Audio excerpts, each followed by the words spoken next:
Hello everyone, welcome to our channel Education Hotspot. So in our last class we talk about the current affair magazine of PW Only IAS. I hope आप लोगों ने इसकी soft copy download कर ली है या फिर आप लोगों के पास इसकी हार्ड कॉपी अवेलेबल है एंड अब आप क्लास के साथ साथ अपने पास इसको ओपन करके बैठ गए हैं या फिर आप इस PDF से भी चीज़ों को कवर कर सकते हैं। बहुत छोटी छोटी वीडियो रहने वाली है, एक एक करके हम लोग टॉपिक जो है वो हर सब्जेक्ट का यहाँ पे कवर करेंगे इस पर्टिकुलर मैगजीन के थ्रू। तो आप देख सकते हैं यहाँ पे जो हमारा फर्स्ट यूनिट इसका है that is architecture and architecture में जो सबसे पहली जो टॉपिक आप लोग देख रहे हो that is monument of national importance. So ऐसी मॉन्यूमेंट्स जो नेशन इंपॉर्टेंस के हैं यानी कि हमारी कंट्री हमारे नेशन के लिए दैट आर इम्पॉर्टेंट। तो सबसे पहले आप कैसे कैटेगराइज करोगे कि ये नेशन इंपॉर्टेंस के जो मॉन्यूमेंट होते हैं वो कौन से होते हैं? क्या ये कहीं पे डिफाइन है?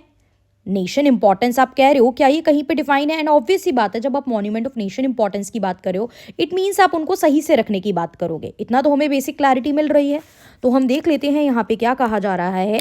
फर्स्टली यहाँ बताया गया about legal protection, about the legal protection of monument, मतलब इन मॉन्यूमेंट को प्रोटेक्ट करने के लिए लीगली क्या क्या चीज़ें आपके पास अवेलेबल हैं, राइट। तो लीगली आपका एक एक्ट बना हुआ है that is ancient monument and archaeological site and remain act, right. Ancient monument and archaeological sites and remain act जो कि 1958 में आया था, उसके बाद उसे 2010 में अमेंड भी किया गया, मतलब उसमें कुछ बदलाव भी लाए गए, जो ये कहता है कि हमें नेशनल इंपॉर्टेंस के जो मॉन्यूमेंट्स हैं उनको क्या करना है, उनको डिक्लेयर करना है एंड कंजर्व करना है। कंजर्व करोगे, बचाओगे तो तब जब पहचानोगे कि कौन कौन से हैं वो, राइट। आपको पहले पता लगाना पड़ेगा कि वो कौन कौन से ऐसे मॉन्यूमेंट हैं जो नेशन इंपॉर्टेंस के हैं। सो अब यहाँ पे ये बोला गया कि एक अथॉरिटी बनाई गई 2010 में।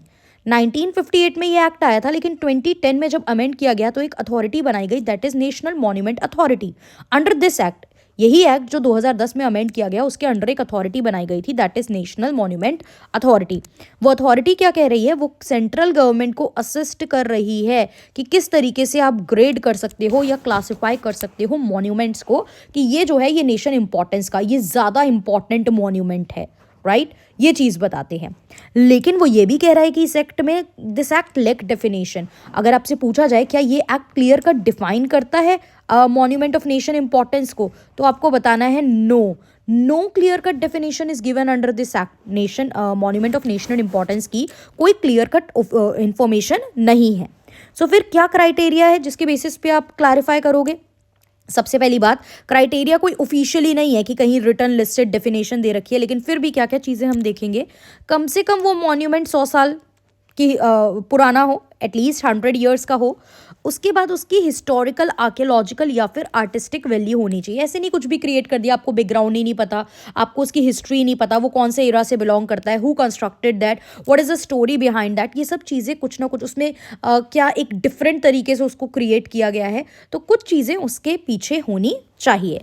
प्लस उसको जो भी पब्लिक है वहाँ पे, जो इंटरेस्टेड पब्लिक है, उससे रिलेटेड और एसोसिएटेड पब्लिक है, उसको उसके नेशन इंपॉर्टेंस डिक्लेयर करे जाने से कोई ऑब्जेक्शन भी नहीं होना चाहिए, राइट। अब यहाँ पे एक ऑर्गेनाइजेशन का नाम आ रहा है that is archaeological survey of India.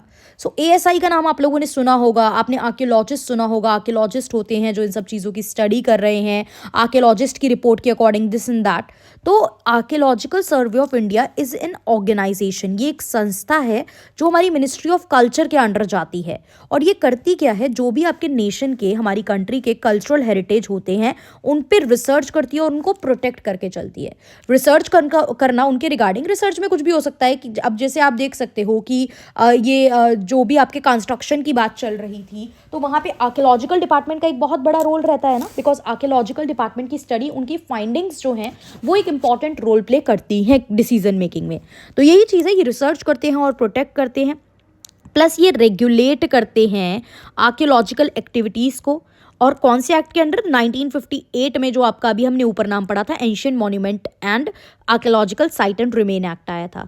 Plus एक और एक्ट है antiquities and art treasure act, उसको भी रेगुलेट करते हैं कौन? Archaeological survey of India. अच्छा, अब क्या ये एक्ट डिटेल में पढ़ने जरूरी है? No, not at all. ऐसे करोगे तो सब्जेक्ट ही नहीं खत्म कर पाओगे। जस्ट ऊपर ऊपर से ओवरव्यू लो कि exactly what this paragraph want us to tell, right. तो एक बार में आप सारा पढ़ के आइडिया लगा लो, ताकि अदरवाइज ऐसे तो हम लोग एक पर्टिकुलर मैगजीन को भी कंप्लीट नहीं कर पाएंगे। अब आर्कियोलॉजिकल सर्वे ऑफ इंडिया की बात की जाए तो जो एलेक्जेंडर कनिंगम हैं, ये हम जो थे वो पहले आर्कियोलॉजिकल सर्वेयर ऑफ इंडिया थे, राइट। पहले आर्कियोलॉजिकल सर्वेयर ऑफ इंडिया थे कौन? Alexander Cunningham. And first Indian जिनको डायरेक्टर जनरल अपॉइंट किया गया था वो थे दयाराम साहनी। दयाराम साहनी जिन्होंने हड़प्पन सिविलाइजेशन की डिस्कवरी भी की थी कि देयर वाज लाइक इस तरीके की एक सिविलाइजेशन भी एग्जिस्ट करती थी हड़प्पा को जो था। ऐसो हड़प्पा की अलग अलग साइट है, सबकी डिस्कवरी के साथ अलग अलग नाम है, we will not go into that for now, right. India के पास 3695 मॉन्यूमेंट है जो कि नेशनल इंपॉर्टेंस के हैं, अंडर द प्रोटेक्शन। उसको कौन प्रोटेक्ट करके चल रहा है? आपकी जो बॉडी है आर्कियोलॉजिकल ऑर्गेनाइजेशन है, आर्कियोलॉजिकल सर्वे ऑफ इंडिया। अब आर्कियोलॉजिकल सर्वे ऑफ इंडिया के कुछ न्यू आपके हेरिटेज इनिशिएटिव भी चल रहे हैं। तो उसमें सबसे पहला है हेरिटेज 2.0 प्रोग्राम, जो कि मिनिस्ट्री ऑफ टूरिज्म के साथ कोलैब करके है। Archaeological survey of India plus ministry of tourism का एक कोलैबोरेशन है, जिसमें आप कॉर्पोरेट जो स्टेक होल्डर होते हैं, जो कंपनी वगैरह होती हैं, आपको पता है नॉर्मली तो कंपनी प्रॉफिट के लिए काम करती हैं, लेकिन आप उन्हें कहो हिस्टोरिकली मॉन्यूमेंट, इंपॉर्टेंट मॉन्यूमेंट के इन्हांसिंग के लिए भी चीज़ों पे फोकस करने के लिए कहोगे। क्यों? By reminding them of their CSR, कि अपने CSR फंड यूज करो। Now what is this CSR?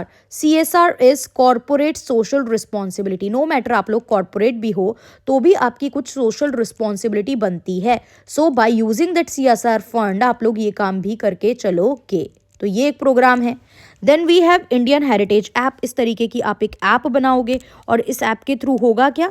इस ऐप के थ्रू आप प्रोवाइड करोगे डिटेल्स, इमेजेस, जो आपकी लोकेशंस हैं मॉन्यूमेंट्स की, वो सब मॉन्यूमेंट जो जिनको ASI archaeological survey of India यानी जो ऑर्गेनाइजेशन है ये मॉनिटर कर रही है, इसको आप ऐप के थ्रू भी चीज़ों को, क्योंकि अब देखो डिजिटल ज़माना है, ऑनलाइन चीज़ें चल रही हैं।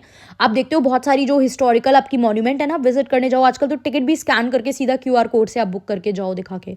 तो डिजिटलाइज वे में चीज़ें करने के लिए भी यहाँ पे हम देखते हैं हेरिटेज ऐप की बात की गई है। प्लस E-परमिशन पोर्टल, जिससे कि अप्रूवल प्रोसेस, परमिशन लेनी है आपको। लग गया मतलब इलेक्ट्रॉनिकली ऑनलाइन परमिशन ले लो। किस चीज़ की? फोटोग्राफी करनी है, फिल्मिंग करनी है, कोई डेवलपमेंट प्रोजेक्ट है हेरिटेज मॉन्यूमेंट से रिलेटेड, तो अपनी मनमर्जी से जाके you can not do that ना, आपको पहले परमिशन लेनी पड़ेगी। एंड वो परमिशन ऑनलाइन परमिशन की बात की गई है। So that is e permission portal. Is it okay?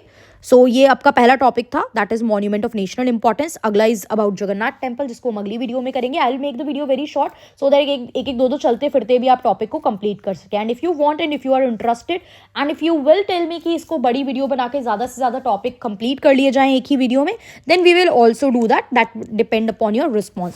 For now अभी हम इसी तरीके से शॉर्ट करके इस पूरी मैगजीन को जल्द से जल्द कवर करेंगे। So that's all. Thank you everyone.